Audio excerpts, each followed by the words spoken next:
Good morning, one and all. Welcome to the live stream Basketball Rules Expert Live. Let's look at play scenarios. Awesome. I am super pumped up this morning. Coffee. Coffee is definitely on the agenda, and I've had my share.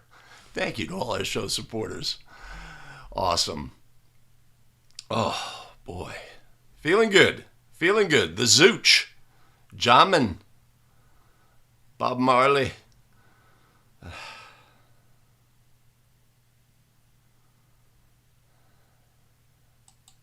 Loaded. Absolutely. Absolutely loaded on coffee today. Feeling good about the live stream. We've refined our processes. We have a more efficient show that breeds confidence in the crew. The crew feels confidence about administering the game, administering the live stream.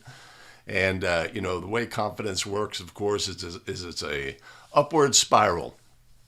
Gone are the days of the burning Zeppelin here at A Better Official Live. Gone are the days.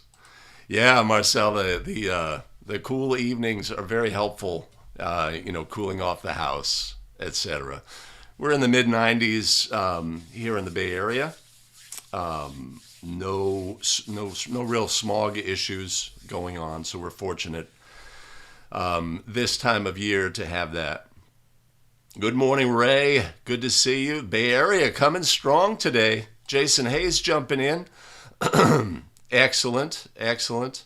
I did share the link up on a couple of Facebook groups, so maybe we'll see an influx of new viewers. We'll see. If you are new to the show, of course, put your name in the chat. Let us know where you officiate from.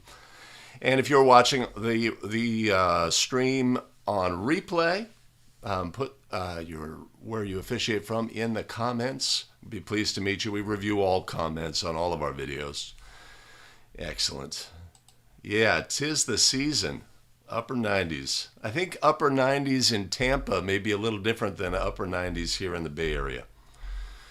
From what I know. Have I jinxed the show? We'll find out. We'll find out. But feeling good about the processes we've put in place. This is a one-man effort, these live streams. That presents challenges, but it presents opportunity as well. We are able to go live and produce an effective show without a lot of need for, more manpower, etc. It's one of the dynamic things about the software we use. The software we use, of course, is Ecamm Live. It's live streaming software for Mac only, and it is a fantastic product. I'm a big fan, and I'll put a link in the show notes to for anybody who's interested in trying the software. Now, of course, one of the things we want to do is we want to push the boundaries of what's possible in terms of training videos for Zoom calls, WebEx, whatever meeting software your association is using as well. We want to get better at that. We're going to have to get better and develop that skill set. So I'm at the bleeding edge there. And blood has been spilled as we go through the learning process. Hey, Robert Adams jumping in from Huntsville, Alabama. Excellent. Good to see you, Robert. Appreciate that. Yeah, I have my support team. One-man show. Yes, Billy Mack. Yes. The SMB is in the house. Excellent. Excellent. 75 to 80 and wet in Houston. I can imagine what that feels like. A little muggy. A little muggy. Excellent. Awesome. I am pumped up and ready to do the show. All right. Hey, let's get started with the rundown, as we like to do here at A Better Official. Welcome to the live stream. Of course, we live stream every Wednesday, the Basketball Rules Expert Show, 7 a.m. Pacific, 10 a.m. Eastern. We look at play scenarios for National Federation of High School Basketball Rules, how to adjudicate plays properly, etc. Every Friday, 5 Play Friday live. We look at plays, analyze game video, analyzing was the positioning of the crew correct? Did the correct official make the correct call? Were they in the right place at the right time, looking at the right things? Thank you, Freddie Krieger. Right? We need to analyze our game video. It's the number one way to improve as basketball officials, and we can do so by looking at plays. And then every other Monday, we have a masterclass that initiates a topic for the week. This week, we are looking at technical fouls. If you missed the masterclass on Monday, it'll be part of a playlist. I'll put a link above so you could check that out and join us for our live streams. If you are new to the show or new to me,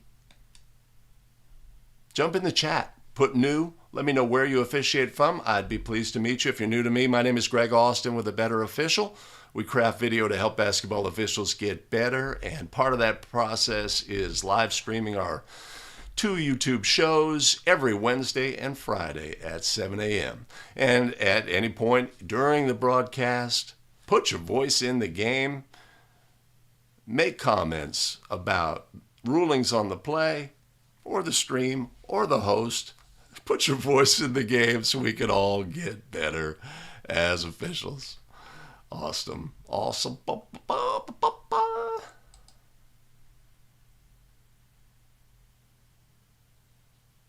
Ah. God. Yes. Yes. We have a support team. Unfortunately, she's operating remotely. SMP. Okay. I'm not a privy to these calls. I assume that's IAABO. Excellent. Danny's jumping on. Good to see you.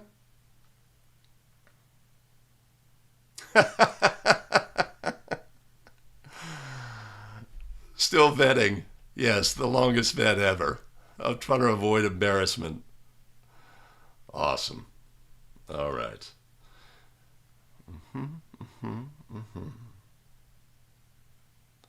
Okay. All right. This week we are looking at technical fouls in National Federation of High School Basketball rules. There's some great news about technical fouls. One is the penalty for technical fouls in National Federation of High School is very simple. It's always 2 shots for the offended team and the ball at the division line opposite the table. Simple, straightforward. There are 5 categories of technical fouls. It is critical when we assess a technical foul that we know what kind of technical we have assessed. That is the critical component because it impacts the game in different ways. Some have similar impacts, right?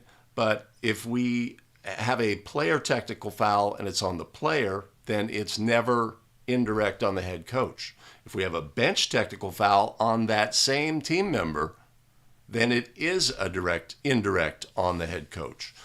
This, of course, can lead to changes in the game, causing coaches to lose their privilege to stand and coach their team. So we don't want to do any indirects erroneously. And if we need to have an indirect technical foul, we don't want to allow that coach the opportunity to enjoy that privilege of standing and coaching when they should not. So adjudicating plays properly is correct. And the absolute first step in that process is identifying what kind of technical foul we are assessing. We see it all the time. A play is presented to an official and they say that's a technical foul. And that's great. Yes, it will be one of the technical fouls that we can assess, but we must change our way of thinking so that we are always thinking what kind of technical foul is it, because that's going to affect various aspects of the adjudication and how we're going to penalize the play. So, number 1 is identifying which of the 5 and also being aware of what our window of opportunity is to assess the technical foul. It has to be within that period. If we are not within that period to assess the technical foul, our opportunity to assess has passed. So understanding what kind of technical foul, what our window of opportunity to assess is, and what the proper penalties and adjudication are critical components. So today we are looking at play scenarios involving technical fouls and National Federation of High School rules. Let's get started.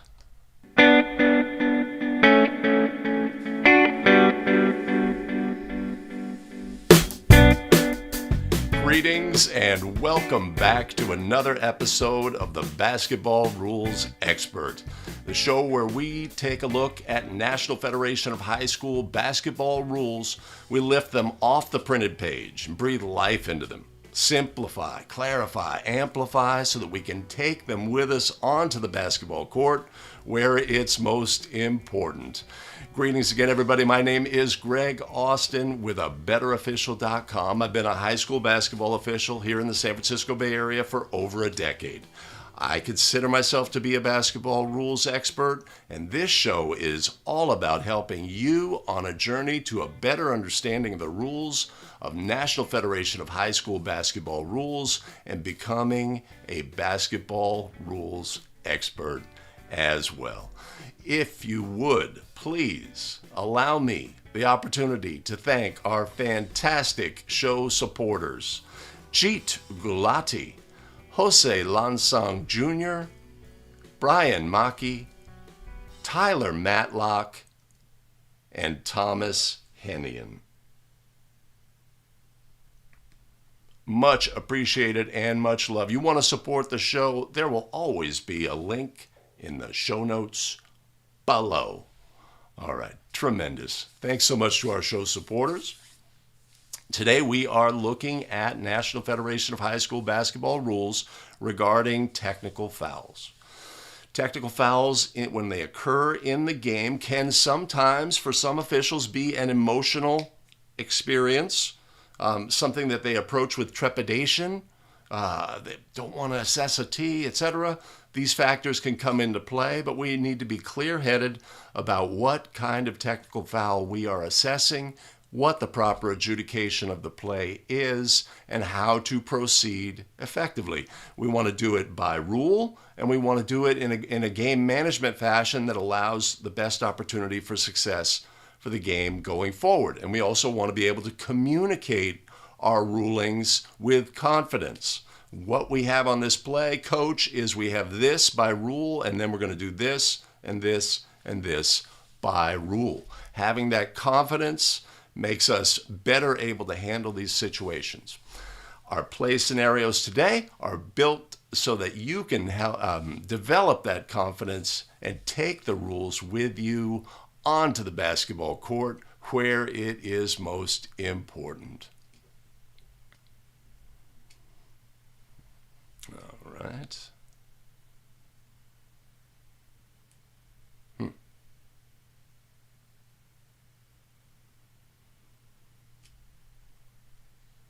All right, let's do this.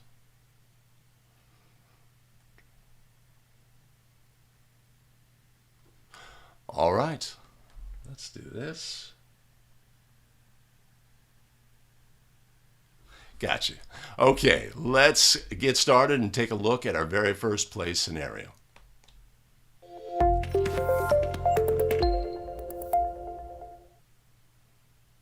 That's not correct.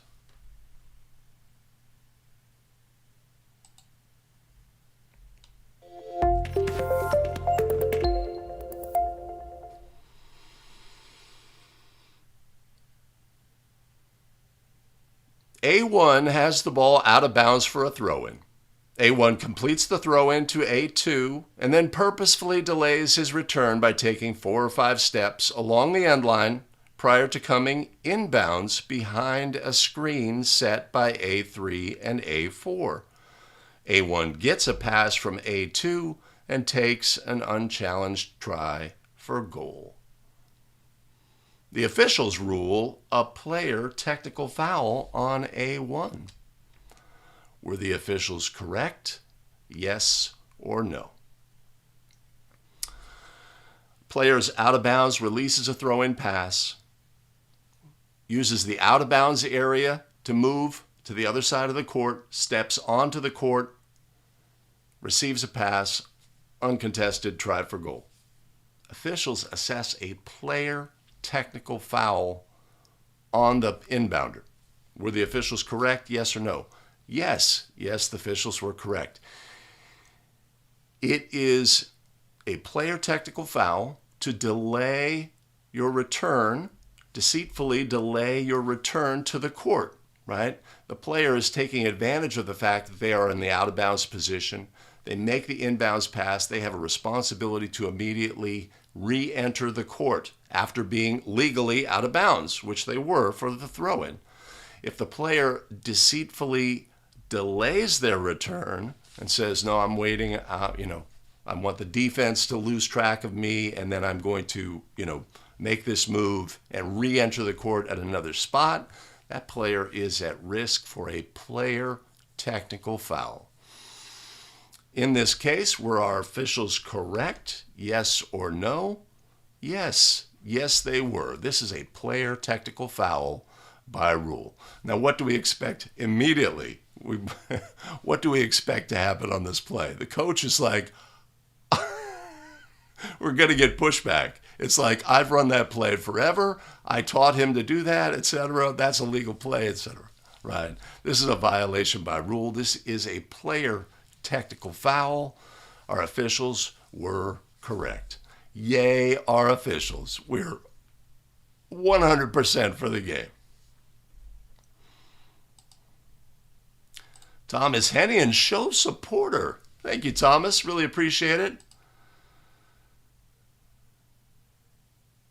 Lathe, I don't know what that means.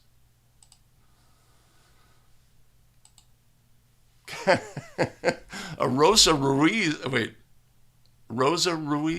reference, the shortcut in the New York Marathon. Take a cab to the other side. Tremendous. 2-2. That was an easy peasy play to start. I wanted to get our crew in the game and comfortable.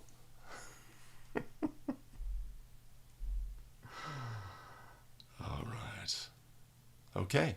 Let's take a look at our very next play scenario.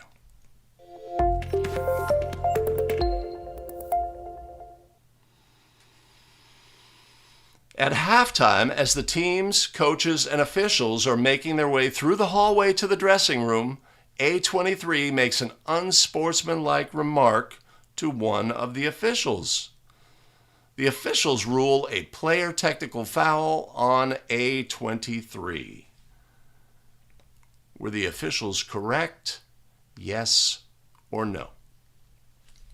Right? It was certainly a player who, or was it, who made the disparaging remark, right? We have to remember and understand player status in the game. Before the game, everybody's a team member, nobody's a player. We go out on the court, we're going to have a jump ball. The tossing official releases the ball. We have players in the game. The game has begun. These are 5 players from each team are players by rule. Ball becomes dead. They're still players by rule. Teams call a timeout. They are still players by rule. We get to the end of the first period, and we are now during an intermission. Intermission between periods. Intermission between the first and second period, the halftime intermission, and the intermission between the third and fourth periods. During that time, all team members are considered bench personnel by rule. So in this instance, where a team member makes a disparaging remark during an intermission, they are bench personnel by rule. This is a bench technical foul by rule. This would also lead to an indirect technical foul on the head coach. And if they had still had their privilege to stand and coach, they would no longer have their privilege to stand and coach by rule. So in this instance where the officials assessed a player technical foul, were the officials correct? No. No, they were not. And this really points to the fact that we must understand what kind of technical foul we are assessing. Is it administrative, team, substitute, player, or bench? Because that's going to lead to the proper adjudication of the play. Sometimes we have similarities and it wouldn't have made a difference, but in other instances it can make an extreme difference. So we have to know the difference between our technical fouls. Thomas, nailed it. Absolutely. Bench technical, indirect. And that's what we could take with us on the court, Mike. All team members are bench personnel during an intermission. During an intermission. What are our intermissions? We know those. Okay, right?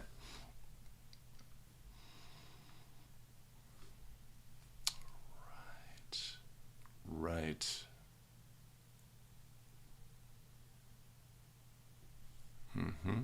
Give me just a second.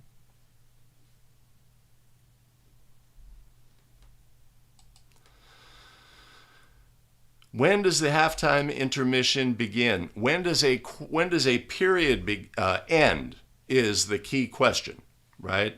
When does the first period end? When does the second period end, etc.? Obviously, the time on the clock has expired, but all activity related to the period must be completed. Okay, so if we had a situation where there was a foul with no time remaining, etc., and we have a player who's going to shoot free throws with no time on the clock, no players in marked lane spaces, but all players on the court, etc. If we had that situation, even though there's zeros on the clock, the period has not expired. So when the period expires, when all activity is completed, the player shoots their free throws, now the period has ended. Once the period ends, the intermission begins. And this can lead to, fairly draconian situations where NFHS, so you have a situation, let's say, where a player, let's say we have a last second try for goal, the defensive player blocks the shot out of bounds, horn sounds, time expires, defensive player says, get that out of here, or makes a disparaging mark, taunts their opponent, and we assess a technical foul, right? That technical foul occurred after all activity in the period had ended, right? That player, the intermission had started once time expired and the try had ended. That player's bench personnel by rule assess the technical foul. That's an indirect on the head coach. Even though the coach really has no opportunity in this instance to control their bench personnel, right? The play, they're essentially in the role of player. In an instant, they become bench personnel on the court, and that activity goes on. So understanding when a period ends is the key to understanding when that intermission begins, because the intermission begins when the period ends. By rule. Mike's got the rules reference there. Okay, I'm going to go back.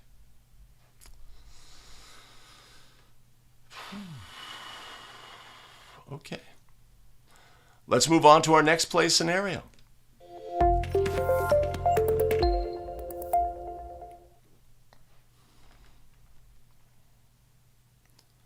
During the second period, Team A is granted a timeout. On their way to the bench, A5 makes a disparaging comment to the official. The officials rule a player technical foul on A5. Were the officials correct? Yes or no? Right? So we just had the review. We understand that during intermissions, players are considered bench personnel by rule. During a timeout, players are considered players. So in this instance where the teams are moving to their bench during a timeout, this is a player technical foul by rule.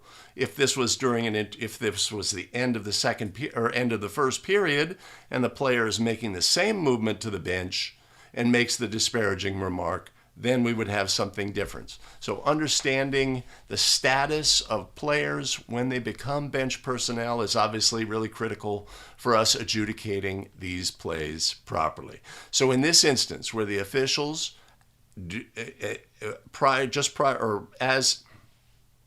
after granting a timeout, when a player is moving to the bench area and receives a technical foul, they assess a player technical foul. Were our officials correct? Yes or no? Yes.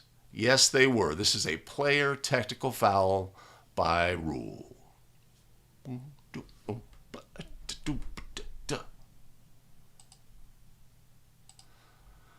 Players remain players during a timeout, right? Only during intermissions are they considered bench personnel. Only during intermissions are team members considered bench personnel. All right, let's take a look at our next.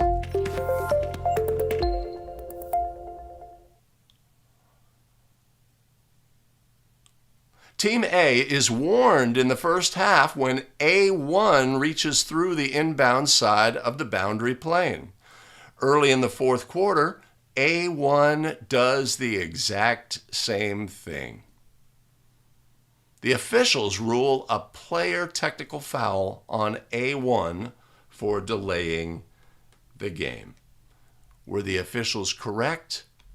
Yes or no, right? So first half, A1 takes this action of breaking the plane. Later in the game, A1 does the same thing and violates the boundary plane. The officials assess a player technical foul on A1 because A1 has offended both times. Were the officials correct? Yes or no? Important to understand delay of game warnings and the actions that lead to delay of game warnings. Delay of game warnings are delay of game warning to the team for violating one of the 5 provisions. It is a team warning for delay. A commission of one of the 5 things that leads to a team warning after a team warning has been given leads to a team technical foul. And this, of course, points out how if we get these plays wrong, we can be adversely affecting a player and is potentially having a very large impact on that player. If this player had already received a technical foul, and we assess a player technical here, they get disqualified by rule. They no longer can participate in the game and may have additional penalties depending on the league scenario of missing future games, etc. So it's a sort of a grievous mistake if we make this mistake. That's why, of course, it's important that we properly adjudicate plays and understand the basics and the building blocks here. So the building blocks on this are really an awareness of what delay of game warnings mean and what the penalty is for a subsequent violation of one of the 5 components of a delay of game warning after a delay of game warning has been issued in the game. So in this instance where the officials erroneously assessed a player technical foul, were the officials correct? Yes or no? No. No, they were not. Right? It also brings up the opportunity to think about the fact that I may be a young official on a game working with a veteran partner. And we get to a situation like this, and the veteran partner wants to take an action that I know is incorrect, right? I'm sure that this should be a team technical foul and not a player technical foul, right? we need to, and we may have a partner who's more experienced, maybe they work other levels, and we're the young partner on the crew. What we have to do is say, look, I will bring NFHS rules knowledge into this game tonight, and I will protect the game from an NFHS rules point of view. I know my partner, may go a different direction because adjudicating technical foul scenarios can be different at different levels. But when I know or have a doubt that we are about to administer a play incorrectly or make the incorrect ruling on a play, I want to not leave that doubt unaddressed. I have to go to my partner and say, partner, I think we may be going down the wrong path. This is a team technical foul by rule. We need to have that courage and that willingness to get plays right as a crew. And if we have a little voice that's saying, wait a minute, this doesn't sound right, we have to respond to that and move forward and address it and say, partner, hold on just a second. For my benefit, right? We had a delay of game warning on the team, and now we have a subsequent violation. That's a team technical foul by rule. Notice what we're doing. I have stated a fact. I have made a declarative statement, right? This can help partners say, okay, wait a minute, you are right, and we're going to help us get plays correct. So just a caveat, something to be aware of as a young official. When these kind of situations occur in the game, and you know the rule, you may have been the rules book a little more than your veteran partner, right, in recent years. You need to stand up for the game and make your voice heard about what you think is the correct ruling on the play. Thomas has it. Team technical. Bow to bow to bow.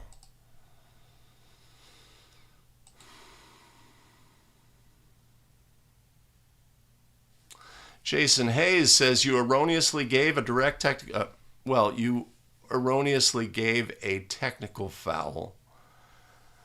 I think direct technical refers, I'd reserve that only for coaches, but I know what you mean. We erroneously assessed a player technical foul in this instance. Later on, we realized the mistake. Can we correct that by rule? I would say yes. There's nothing that says we cannot, I would say. So we obviously want to do what is right for the game and what is appropriate. So if at halftime we realize we have made a mistake in that instance, so again, this also points to the fact that, okay, we made a mistake. Did it lead to a correctable error scenario where we were erroneously awarding free throws or we would have done something different? If it's a player technical or a team technical, it's going to, the way we administer the penalty is going to be exactly the same. So that's the good news. So we didn't have anything that we needed to fix. But at halftime, we look it up in the rules book, etc. We realized the mistake we made. We're going to change that. Think that through, how we're going to re-enter the court, how we're going to communicate to the scorekeeper, how we may need to bring coaches together and explain the ruling and what we are going to do moving forward, right? We may want to go to our scorekeeper and say, we had a player technical foul that was erroneous. We need to remove one of the player fouls on that player. It wouldn't affect the team count, right? Again, the administration of the penalty is going to be the same. So we're all good there, but there's no longer a technical foul on that player. It was a team technical foul by rule. And then we may want to get the coaches together prior to the start. Always want to maybe bring the crew chief and one other official to the meeting. Say, during this time, we had this ruling on the court. That ruling was erroneous. That should have been a team technical foul. We have taken that foul away from that player. We have given it to the team. There was no correction to be made, etc. But that is how we're going to proceed by rule. So your player now only has 2 personal fouls and no technical fouls towards disqualification. And if the other coach wants to push back, say, I hear you, coach. I understand that, but this is not up for discussion. This is what we are going to do moving forward. And we're going to inbound the ball now. Let's get going. Right? Straightforward. But, of course, this is a situation that we can practice. Right? We can practice how am I going to manage this coach meeting? Right? What's my language going to be? How would I do it, right? And so these are the things that we can do in preparation for the upcoming season that can make it, when it occurs on the court, it's just business. And I've got reps. I've got virtual reps. I went through this process. I thought it through, and how I would communicate with coaches, etc. Oh, I like Sylvia's language here. It's not a correctable error, but it must be corrected because you have knowledge, right? Or fixed, right? If we use the word corrected, it of course leads to confusion with correctable errors. So I like to go to the alternative verbiage of fixed, because we have an we have an inadvertent whistle, ball was tipped, the official didn't see it, ruled it out of bounds one way, etc. We can fix those plays by providing information.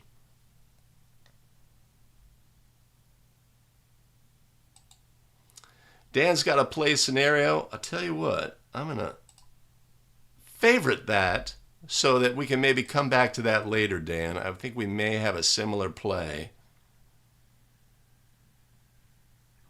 Okay. This gets to the case play. I like it. I like it a lot, Dan. Yeah, let's address it now. So Team A receives a delay of game warning in the first half, and in the second half, player A1 breaks the plane and dislodges the ball from B1, who is the thrower. Is this a team technical foul or player technical foul? Or both, right? So that's the thing.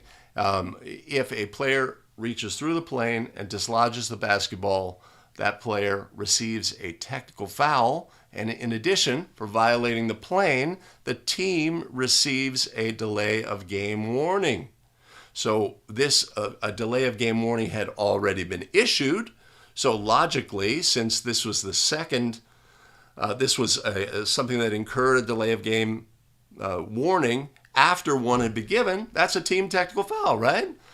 So NFHS created a case play that said, wait a minute, okay, yeah, we understand that, but the player technical foul is the foul on the play. There is no technical foul for violating the plane after a delay of game warning had been issued. So NFHS clarified that with a case play, and I appreciate that fact. It just puts us in a gray area where a decision needs to be made, and that's clarified.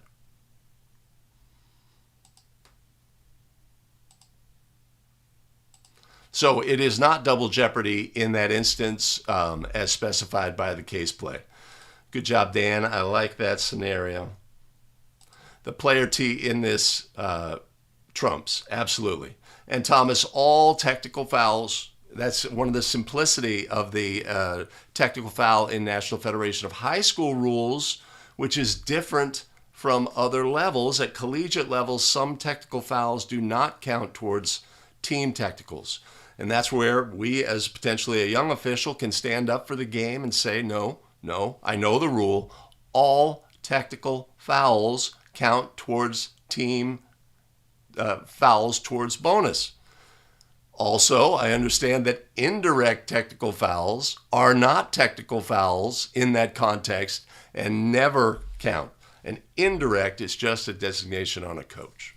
So, great to know those fundamentals when we enter the court so that we can adjudicate plays properly. Mike Connor's bringing it in the black and white. Fred McMurray, wow. It'll bring up bad memories, as they both obviously have been. All right. Tremendous. Let's move on to another play scenario.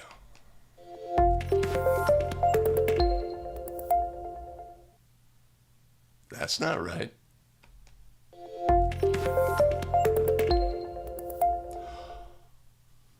Oh, I know why that did that. Interesting. Okay.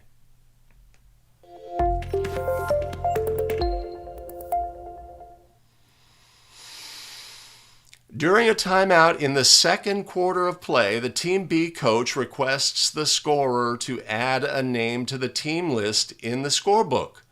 Team B has already received an administrative technical foul for failing to submit their roster prior to 10 minutes before the game.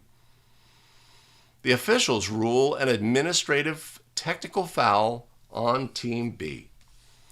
Were the officials correct? Yes or no? Team B earlier in the game had received an administrative technical foul for failing to submit their roster prior to the 10-minute mark. That is an administrative technical foul by rule. Later in the game, they request the scorer make a change to the scorebook. So the information they provided, once they provided their roster, the information provided contained an error, and they have a player that we need to change the book for. In this instance, our officials rule an administrative technical foul on Team B. Were our officials correct, yes or no? Right? Because something that says administrative technical foul, all violations are covered for just the one assessment of a technical. But that's not quite correct. The rule itself contains 4 articles. The first article is must submit prior to the 10-minute mark. The second is that we cannot make, if we are forced to make a change to the scorebook, that the information provided was erroneous. It didn't include a player. The player has to change their number to match the book. Player need to change the book to match the player, etc. Article 2 is the one that there is one penalty assessed for multiple violations. If we have to change 3 players, 1 technical foul. If we have to change a player in the second period, and then we have to change another player in the third period and another in the fourth period, there was only the 1 technical foul. But that relates specifically to Article 2 of the rule. So in this instance, there would be a technical foul assessed for needing to change the book. So in this instance, were our officials correct? Yes or no? Yes. Yes, they were.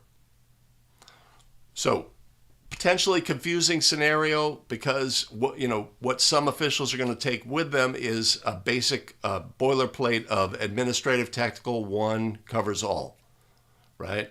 But what we need to know is actually there's a subtle distinction, and in this instance, our officials correctly assessed a second administrative technical foul on the play.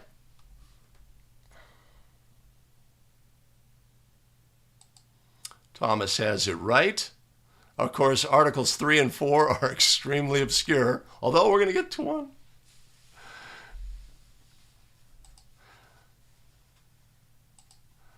That is another, right? And if we had a subsequent, this is in the second quarter, the coach makes the request. In the third period, the coach makes another request.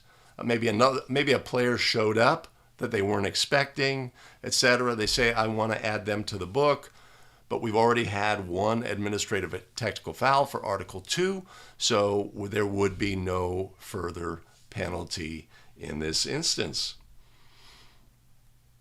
Okay. Let me just do this. I'm going to go here. Now I'm going to have to do it again. That didn't work very well. Yeah, okay.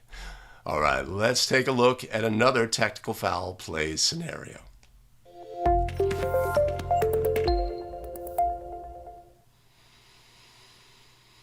With 4 minutes remaining in the first period, substitute A35 reports to the table, and at the next dead ball is beckoned in by the officials. After a minute of playing time has passed, A35 commits a foul. After the foul is reported, the scorer informs the official that A35 is not listed in the scorebook. The officials rule an administrative technical foul on Team A. Were the officials correct? Yes or no? Now, this is pretty simple, right? It's really straightforward. There aren't a lot of variables on the play. This is an administrative technical foul by rule to make a change to the scorebook if what we're changing is an accurate reflection of what the coach submitted, or the team rather, submitted as a roster and starters prior to the 10-minute mark before the game. Our only obligation here is to ensure that the information had been submitted, the transcription of the information that was submitted by that team is an accurate reflection of what they submitted. And a bookkeeping error in this instance, then we would not have a technical foul, right? So let's say that was the situation on this play. Coach submits their roster, the scorekeeper writes it all down, right? They're paying a lot of attention, but little dyslexia, and number 23, they entered into the scorebook as, or number 53, they entered into the scorebook as 35. No, 35, they entered into the scorebook as 53, right? Just a human error on the play. We get to this point of the game. The book says, hey, ref, that player is not in the book, right? We need to check and make sure that we have had that accurate transcription. If the team had submitted their roster and 35 was not on the roster, they would be at risk of the technical foul. So in this instance where the officials assessed an administrative technical foul, were the officials correct? Yes. Yes, they were. If only all of our plays were that simple. Let's take a look at our next play scenario.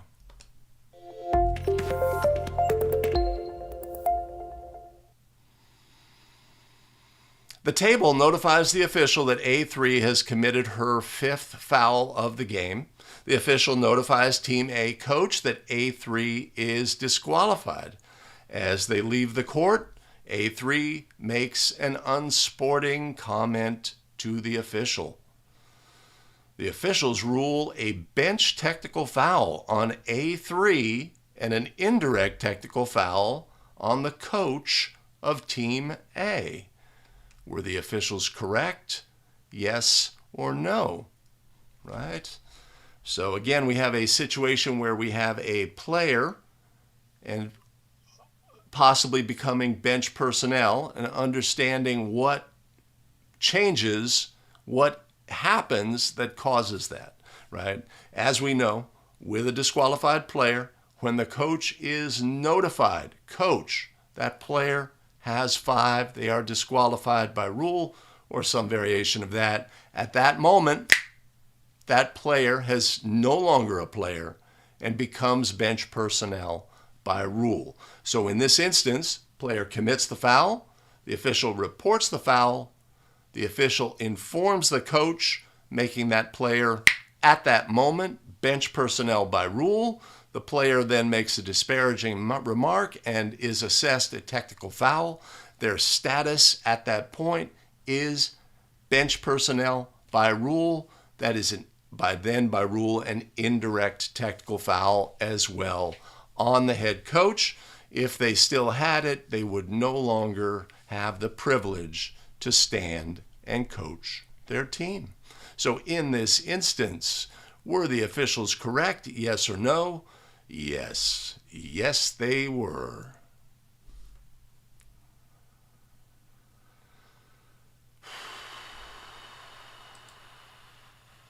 That is correct, Thomas. 100. 100. All right, let's move on to another technical foul scenario.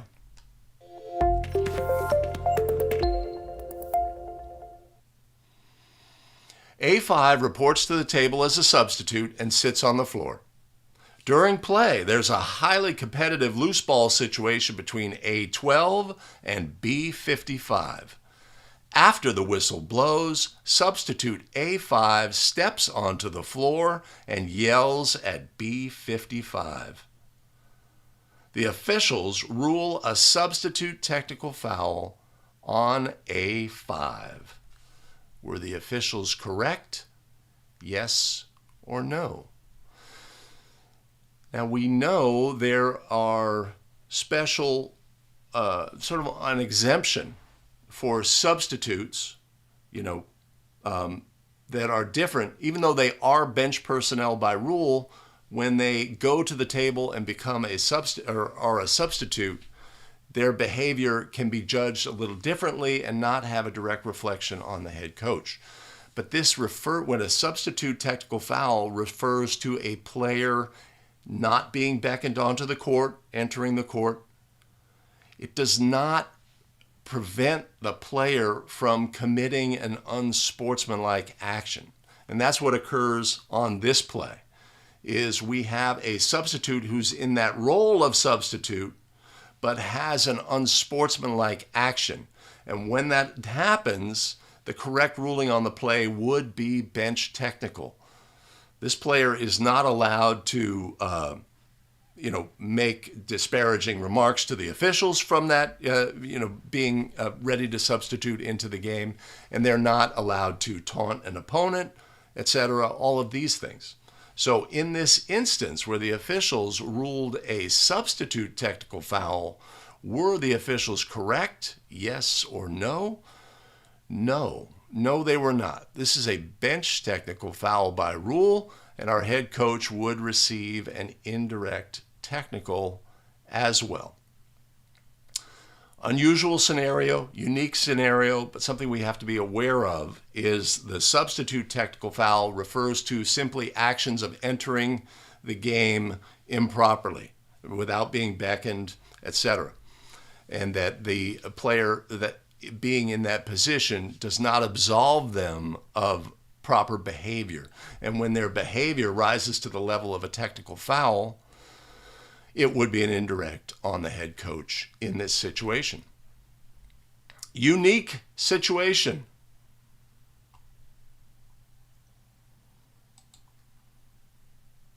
Don't know that. Yeah. Well, so Danny, that the clarification is it's not the beckoning. The player just steps onto the court. They are not entering the game, right?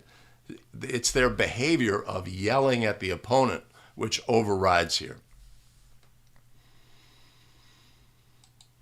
And Stan, a substitute entering the court without being beckoned receives a substitute technical that's on the play or on the team member exclusively, not on the head coach, even though they're bench personnel.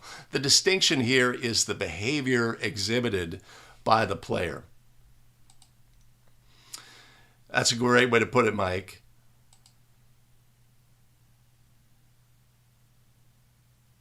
Nice.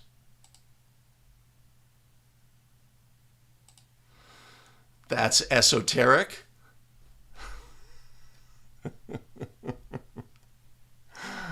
Okay, that was a pretty unique scenario. Let's take a look at our next play scenario.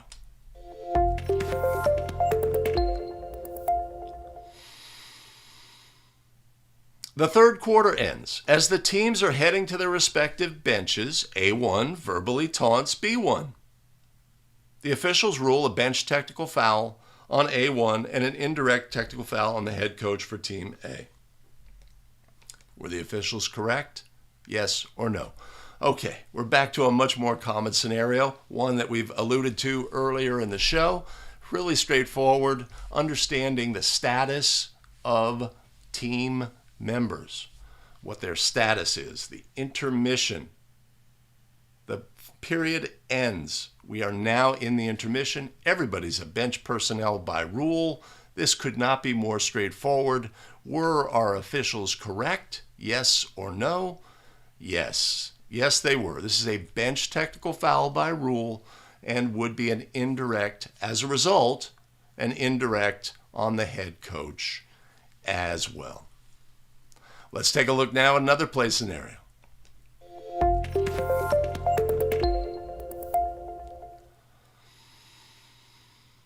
After a foul is called against A1, as the official moves to the reporting area, Team A head coach demonstrably waves his arms in disagreement with the call.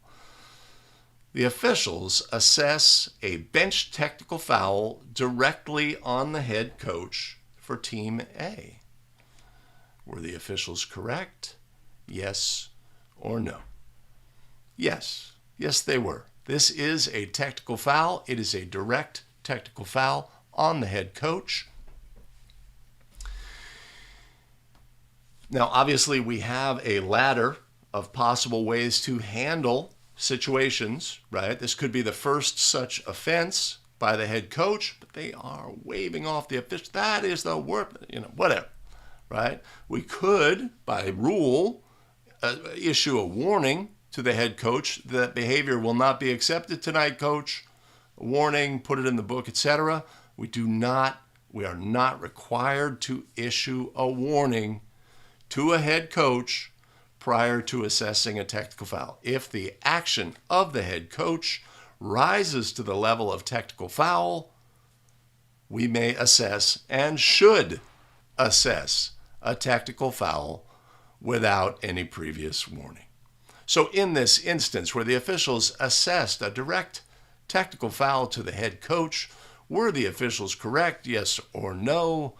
Yes. Yes, they were. That's on you, coach.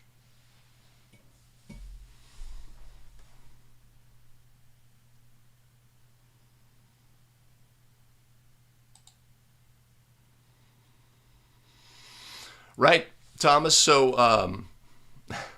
shatterproof. I appreciate it. Appreciate it.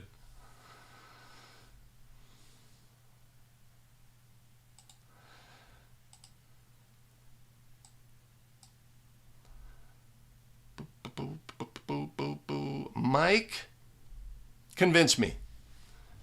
Convince me.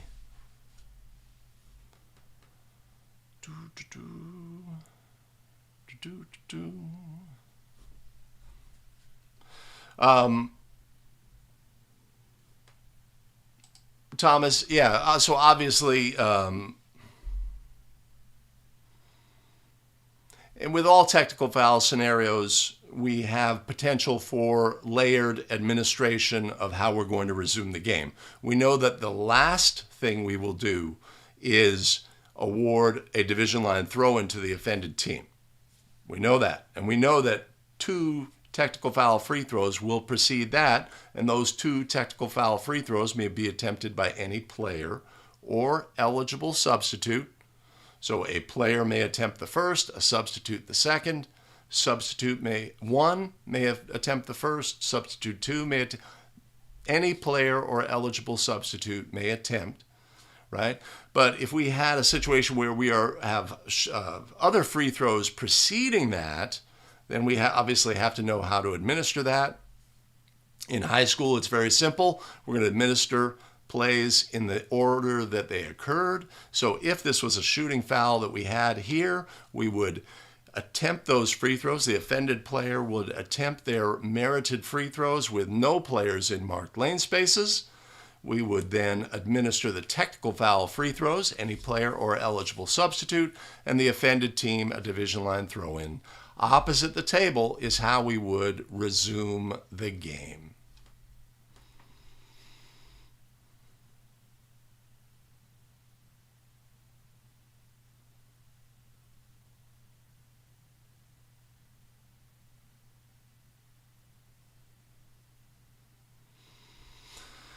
All right, let's take a look at our next play scenario.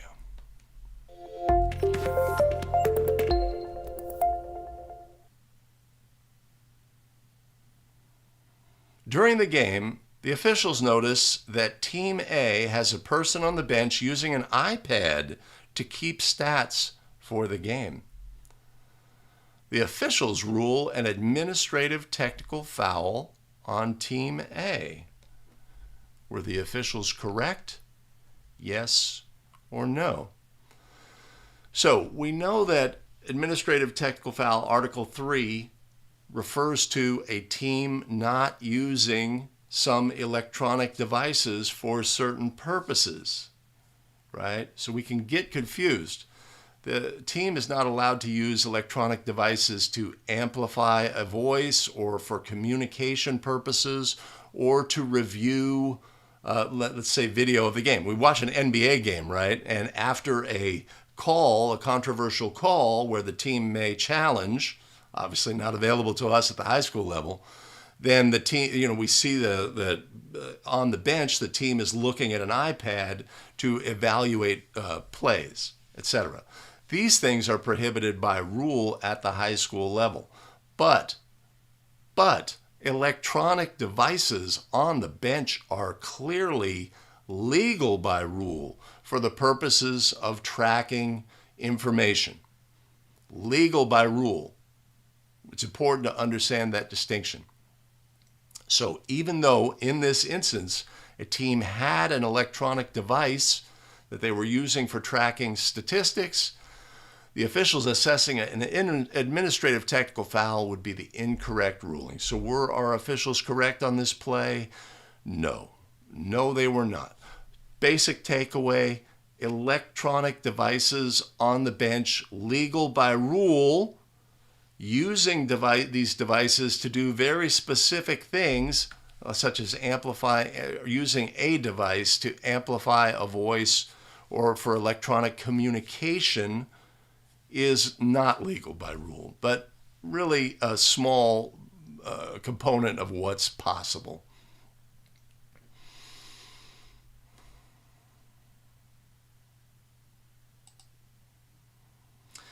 Yeah, we probably wouldn't notice or be aware of that, but I think the rule specifically addresses using electronic devices to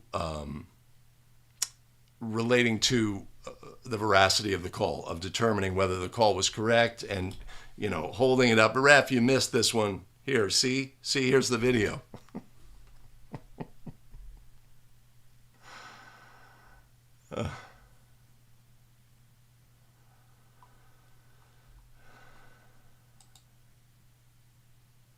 Yeah, exactly. I mean, the times change, and these devices are going to be really helpful for coaches. That's the bottom line. For tracking information, for statistics, etc. And they are definitely part of the game. Electronic devices are part of the game. All right, fantastic. Let's move to our next play scenario.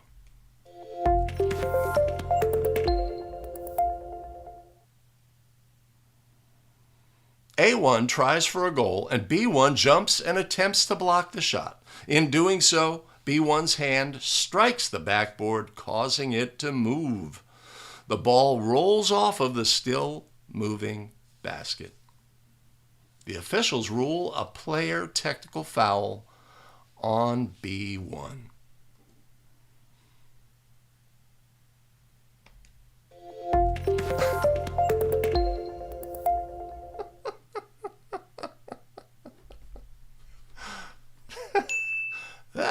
That was not what we wanted to do. Were the officials correct? Yes or no? We know that when a player slaps the backboard in an attempt to draw attention to themselves, this puts them at risk of a player technical foul. But we also have to know that when a player makes an attempt to block a shot, contacting the backboard is legal by rule, as long as the contacting of the backboard was part of that attempt to block the shot. In this instance, the play clearly defines the player as attempting to block the shot. So by rule, that is legal. And in this instance, where the officials assessed a player technical foul for slapping the backboard, were the officials correct? Yes or no? No. No, they were not. And obviously, since that contact was legal contact, causing potentially the basket or the backboard to move, and the basket, maybe the ring itself, to be moving, there's no possibility of basket interference or goaltending related to slapping the backboard on this play. Really important to know that and understand, of course, that this may be different at different levels, right? NCAA men may have something different, NBA may have something different, but at the high school level, if the original action was an attempt to block the shot, then the resulting movement by the backboard, the contact was legal, and so therefore the resulting movement of the backboard is not something that's directly related to the player or the team.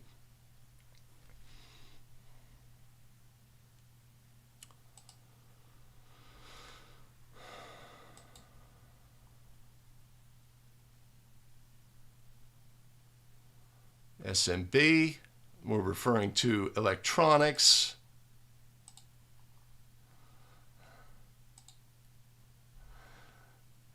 Sadiq is in the house. Awesome. Good to see you. Good to see you. Right. So our original play scenario, if we look at it,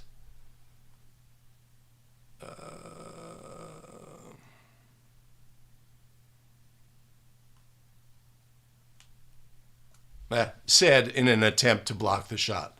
So legal by rule.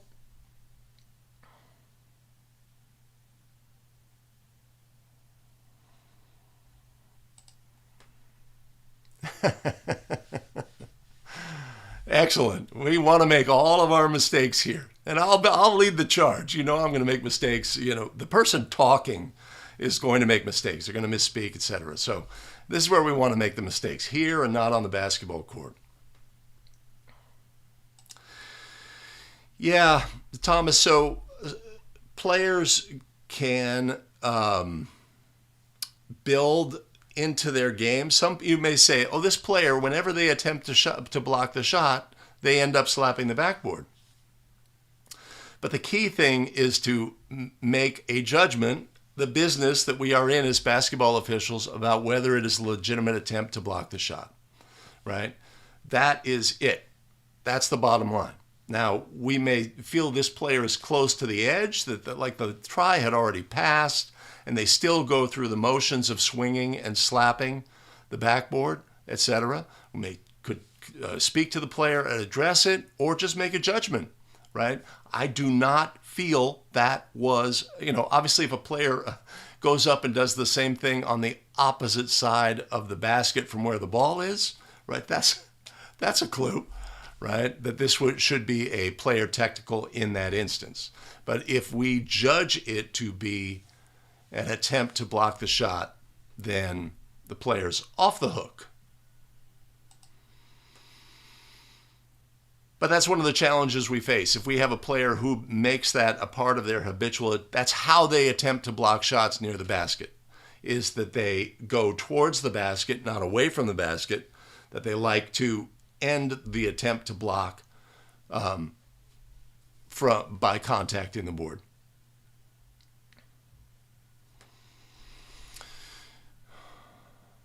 All right, let's take a look at another play scenario.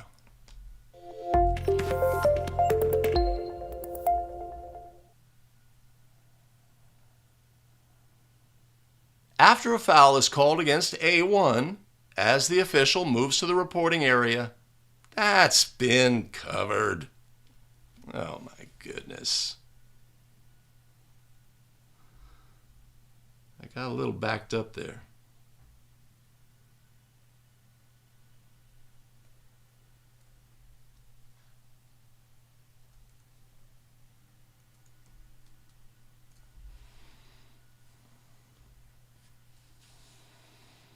The thrower in A1 extends the ball through the plane of the boundary line. B2 slaps the ball out of the hands of A1, recovers, and scores. The officials rule a player technical foul on B2. Were the officials correct? Yes or no? Player contacts the ball out of the thrower's hands, retrieves the ball, and scores. Right? We know that a player is not allowed to contact the ball when it's in the thrower's.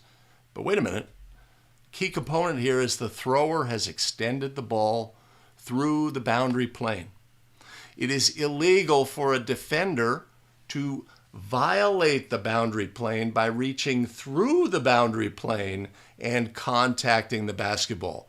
That's the requirement for a player technical in this instance, and that would lead to a player technical if they reach across through the plane and contact the ball. But when the thrower, a very unique situation in basketball rules, and it's easy to get confused, but when the thrower extends the ball over the court, that is then fair game for the defender. They are legally allowed to contact the basketball in this instance. They would be illegally allowed to grab the basketball in this instance. We could have a held ball situation in this instance, right? All of these things, the defender would not be allowed to penetrate the boundary plane, but when the ball comes to them, it is fair game. So in this instance, where the ball was extended through the boundary plane, the ball contacted by the defender, the officials assess a player technical foul. Were the officials correct?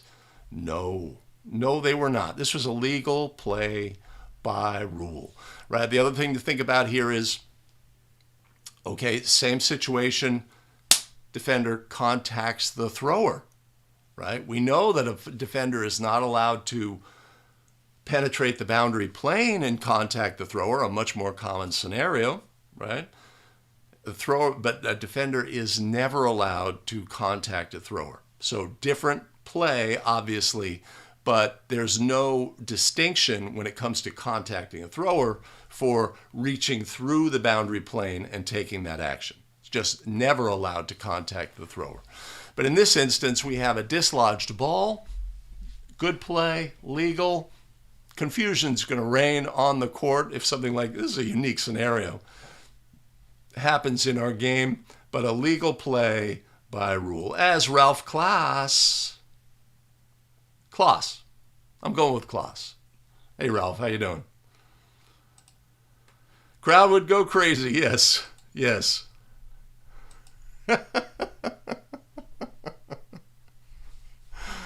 As long as it's breakfast sausage.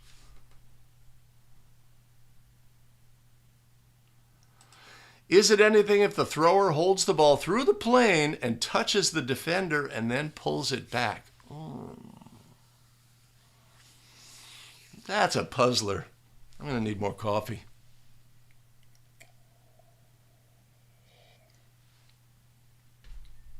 So I believe we had this situation in a playoff game, in an NBA game, where Mark Davis was trail official. It was San Antonio and somebody, and the defensive player is right up at the boundary line, and the offensive player might have been the Argentinian Hall of Famer. Can't remember his name. Uses the ball to push the defensive player back to make more space to release the throw-in. So we have the thrower touches a player on the court.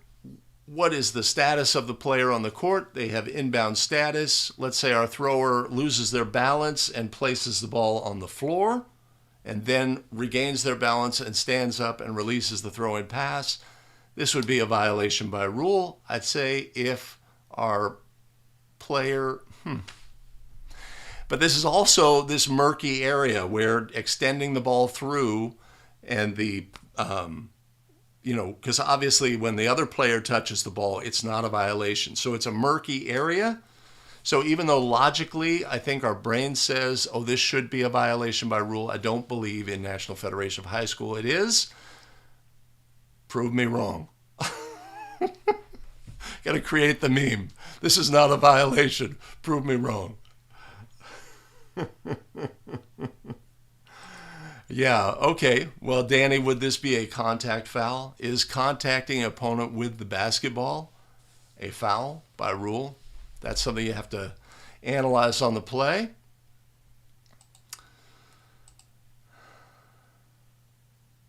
I like it. Thanks, Mike.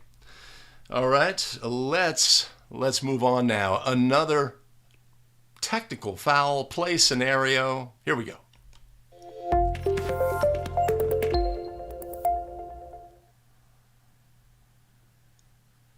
Substitute A1 enters the court without reporting to the scorer.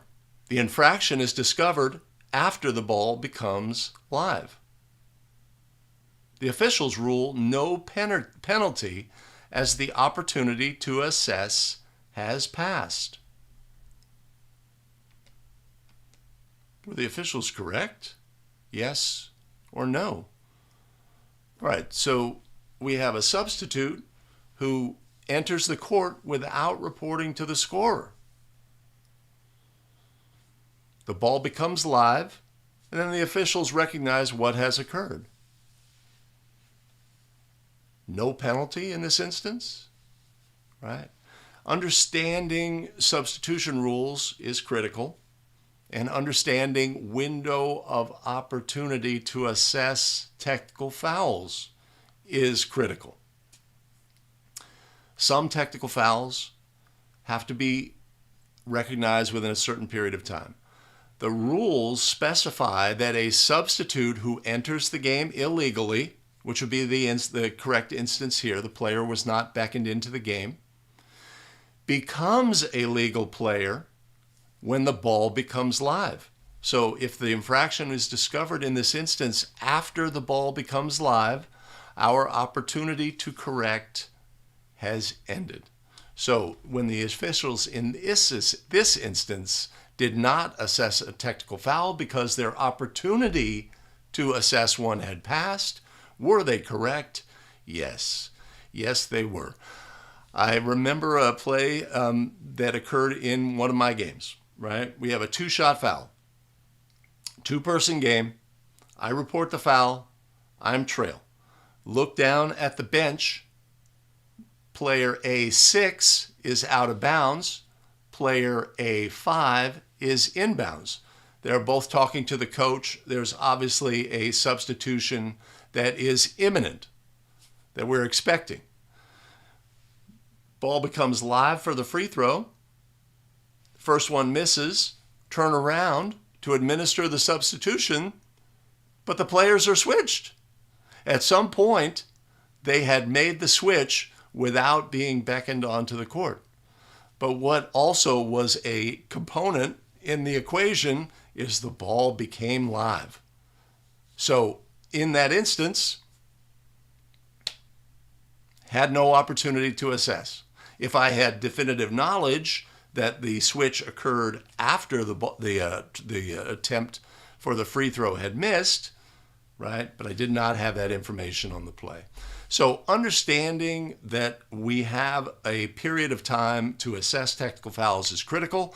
When it comes to a substitute, it's really simple. Once the ball becomes live, any illegal substitutions, those players have become legal players by rule. No penalty. Too late. Too late. Statute.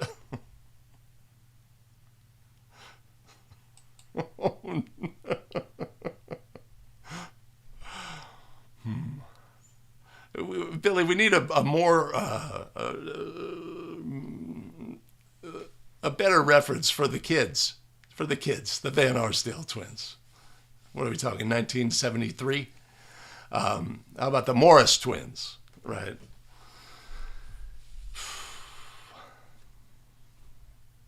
All right. Okay. We're getting to the end. How about another play scenario?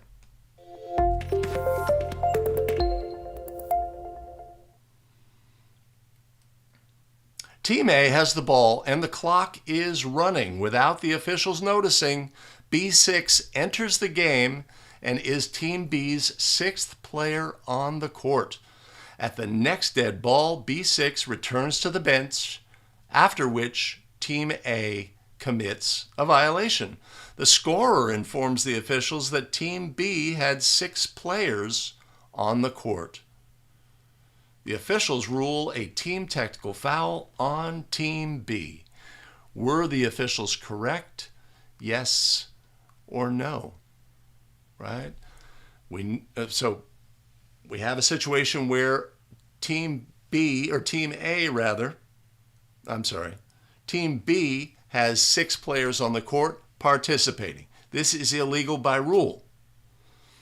But the ball becomes dead the sixth player exits the court, the ball becomes live, a violation occurs, the scorer says, hey, ref, they had 6, right? Again, we have a window of opportunity. When can we assess a technical foul for a team having 6 players participating? If it is discovered while those 6 are participating. After the fact, our window of opportunity to assess a penalty has passed.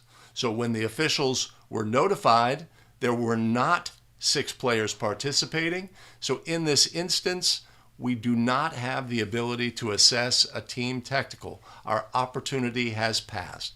So when the officials assessed a team technical on Team B, were the officials correct? No. No, they were not.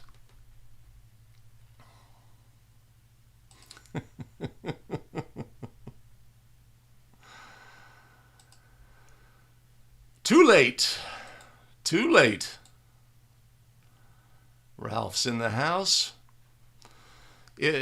Penalized while being violated. That's the key. And so we take that basic concept, okay, we can assess technical fouls for various things, but the rules define the period when we may make that assessment of a technical foul, right? Some say while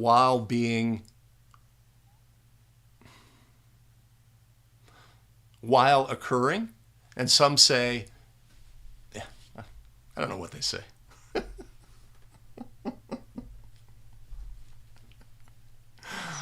All right. How about one more play scenario?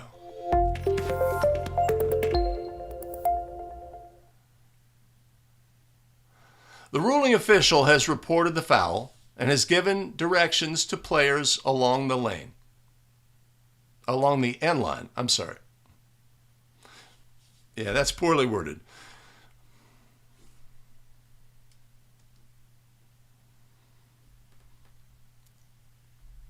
So we have a throw-in situation. The ruling official has reported the foul, and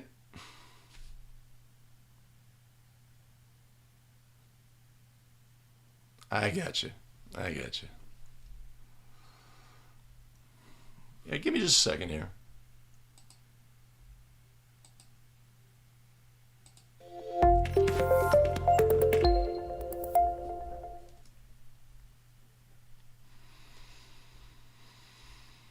The ruling official has reported a foul and has given directions to players along the lane line. The official is ready to put the ball at the free thrower A1's disposal, but A1 is on the sideline talking to the coach. The officials rule a player technical foul on A1.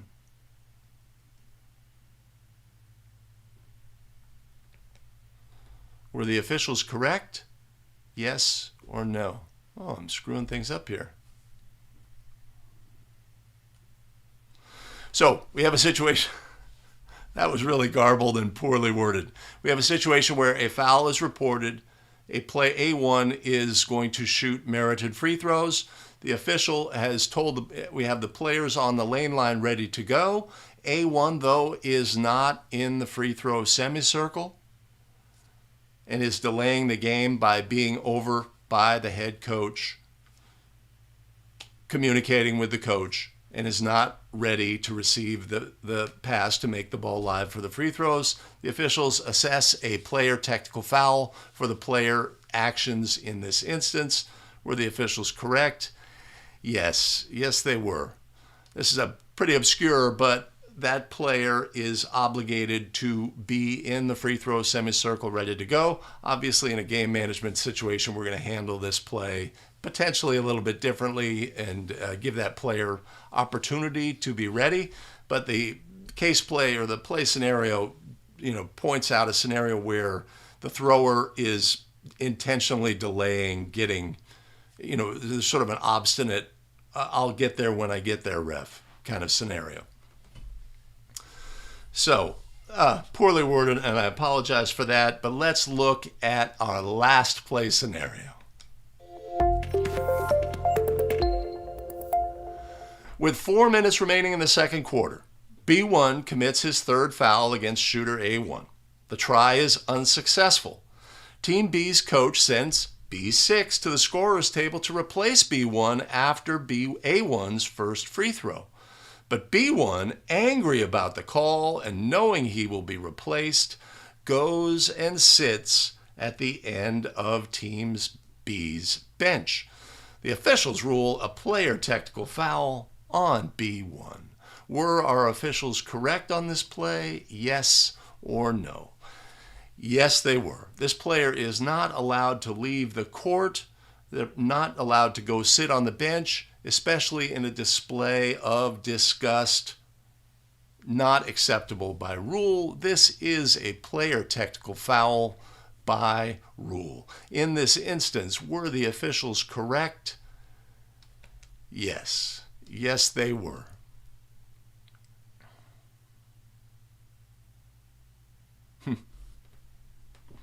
Flub that.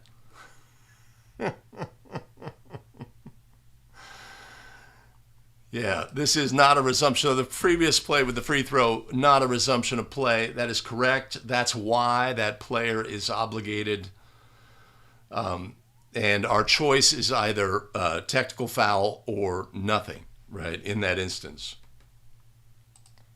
Ralph's got that.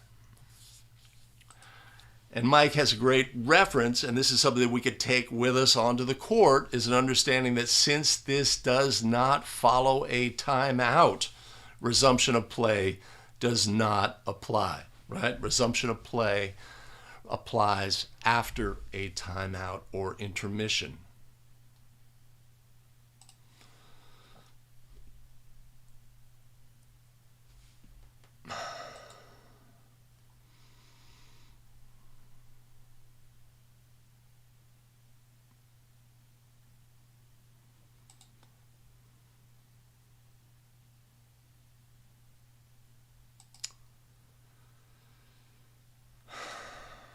Ralph, technical for leaving the confines of the court while being a player. All right, so I would tighten up our language, even though I know exactly what you mean. They're leaving the court, a player leaving the court. Now, a player leaving the court for an unauthorized reason is a violation by rule, not a technical foul. I think it used to be a technical foul. They changed it so that it would be penalized more. The technical foul is for leaving the court in this fashion.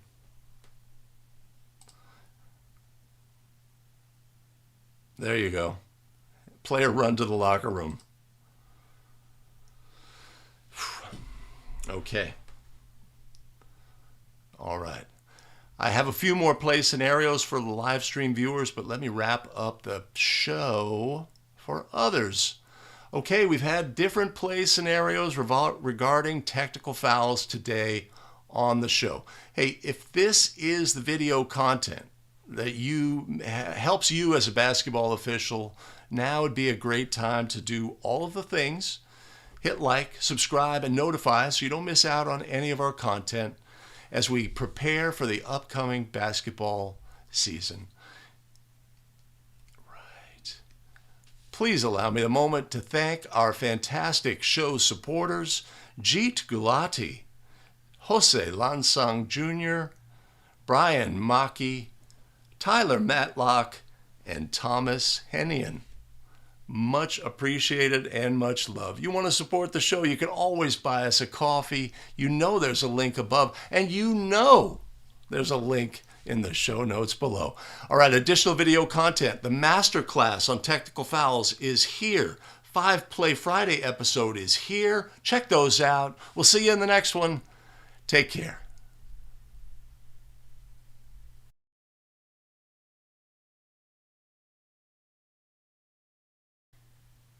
Got it?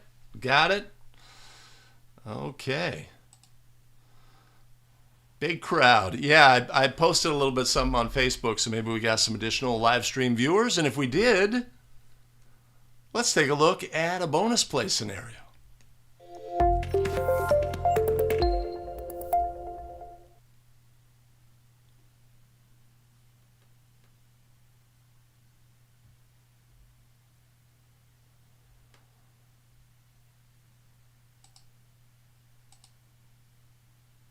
My bad. The ball is out of bounds on the end line. The lead official hands the ball to the thrower for the resulting throw-in. As the official's count is at 3, substitute B1 runs, taps the table, and runs onto the floor. The officials rule a substitute technical foul on B1. Were the officials correct? Yes or no? We like easy plays, right? The ball has become live, right? Coach says to Johnny, hey, Johnny, get in there. I want you to go get Fred. Fred?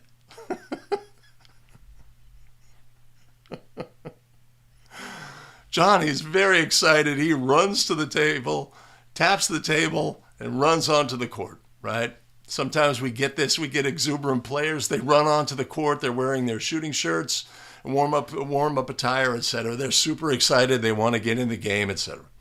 But now we're interrupting the game. The ball has been made live. The official's count is at 3, right? This is a scenario this rule was designed for. We've got a substitute who runs on the court without being beckoned. Game has to be stopped to deal with it, etc. In this instance, this is a substitute technical foul for a player not being beckoned onto the court. Were our officials correct? Yes. Yes, they were. That's a straightforward scenario. We like straightforward scenarios. Now, let's say the ball was in the process of being handed to the thrower, right? The official did not yet have a count. Same scenario occurs. Obviously, game management is going to come into play here. If we can anticipate that player, say, oh, before they can, enter the court. At lower levels, this is much more prevalent, etc. Or, players hear a horn and they step onto the court. These are all game management scenarios we want to be really good at. We want to, dictate how things are going to go early so we can get players under. If we need to talk, coach, tell your players not to enter, etc. All these things. But in this instance, there's no such leeway. The ball had been made live. The game is going on. The player runs on the court. This is a violation by rule. Yes. All the Freds, including Fred McMurray with Barbara Stanwyck in, what was the movie?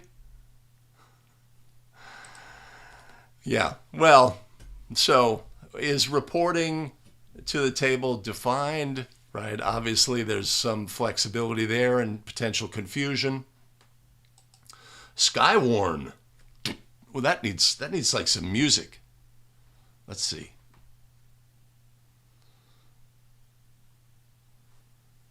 Skywarn.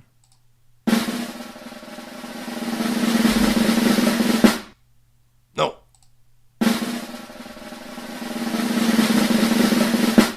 Skywarn. I like it. 10, Section 3, substitute technical foul. Yes, entering the court without being beckoned by the officials. Excellent. All right, let's look at another play scenario.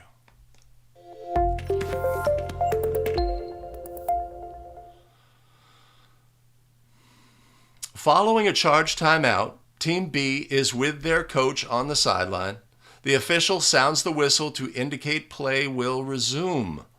4 players of Team B return to the court just in time to play defense as A1 attempts an unsuccessful three-pointer.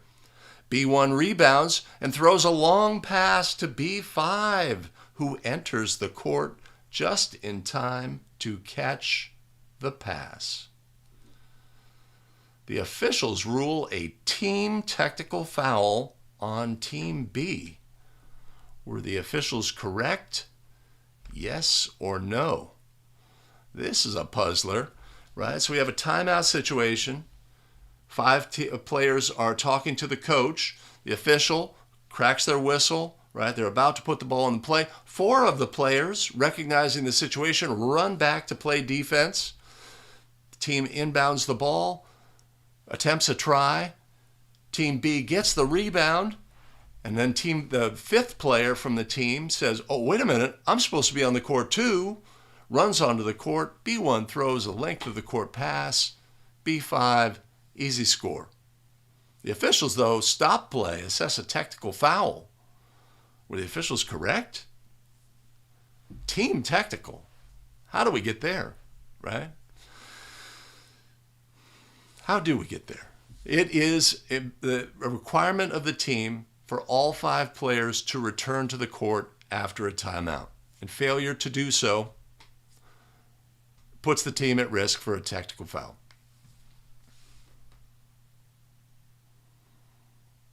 Skywarn, do you have the text on that play? So, as a result, on this play, the team was at risk and was properly assessed a technical foul by rule. So in this instance, were the officials correct? Yes. Yes, they were.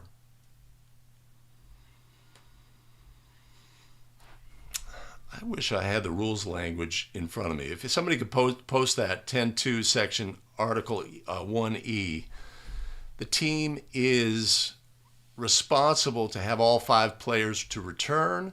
And also, there's other case plays for a similar situation that after a lengthy substitution process, right, 3 players go out, 3 players are supposed to come in, but 2, or 1 player is substituted, and then another player goes to and they're brought in, etc. There's some confusion in the end, and the team only ends up with 4 players on the court. Ball is put in play, ball becomes live. That 5th player recognizes they're supposed to be on the court and enters the court, and as long as they do not gain an advantage not intended by rule, in doing so, that is to be considered a legal play. That confusion is allowed, but after a timeout, it's specifically worded in the rule that the team must have all 5 players return to the court at approximately the same time and be ready to play.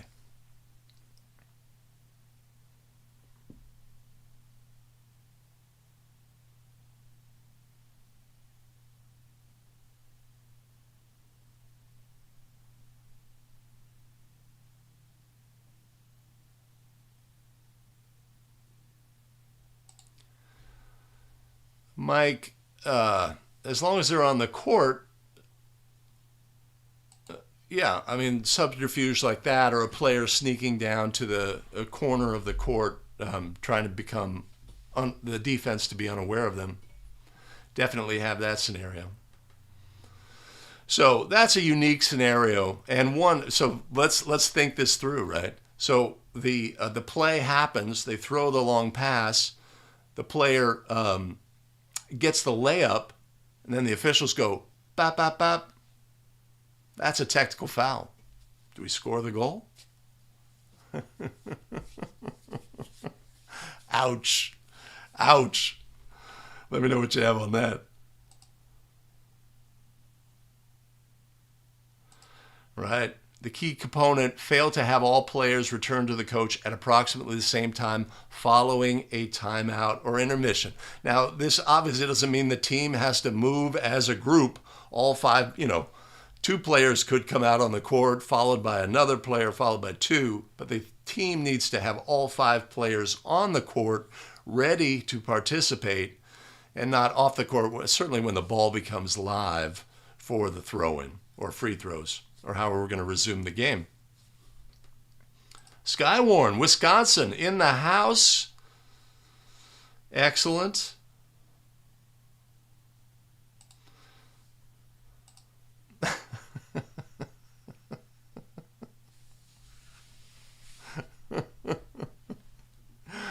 All right, how about one more play scenario for the road?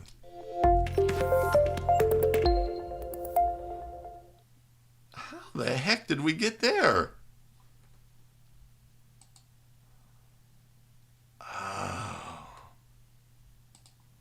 A1 requests and is granted a timeout late in the 4th period. Team A had already used its 3 60-second timeouts and its 2 30-second timeouts. The officials rule a team technical foul on Team A. Were the officials correct? yes or no, right? So the player requests the timeout, right? There can be confusion potentially. Oh, that player gets a technical foul, but no. By rule, if a team requests an excess timeout, be it the head coach or any of the 5 players participating, it is a team technical foul by rule. So in this instance, where the officials assessed a team technical, were the officials correct? You better believe they were.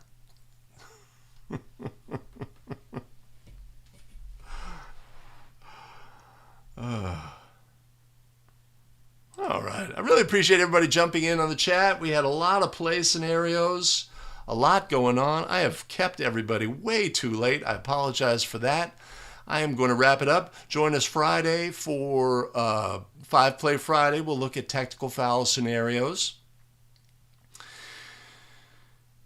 If you have any plays to submit, you can always put those plays up at abetterofficial.com/submitplays if you want to have anything that would be appropriate for the show. Otherwise, we'll go from there. Or if you have any plays that are of interest at any, for any subject matter whatsoever, appreciate that. And there we have it. Yes, oh, absolutely, full timeout. Come get me, language police. Come get me. They're all full timeouts. Yeah, there is an exhaustion level when word problems come at you like this. It's like processing. It would be much easier sometimes to just see it on the court. But we want to have the knowledge so that we could take it with us onto the basketball court. All right. I'm going here. There's a countdown. I appreciate everybody joining today. Make it a fantastic day. Do something for someone they couldn't possibly repay you for, and you're going to feel better about yourself and be a better person. Make it a fantastic day. We'll see you in the next one. Take care, everybody. Have a good one.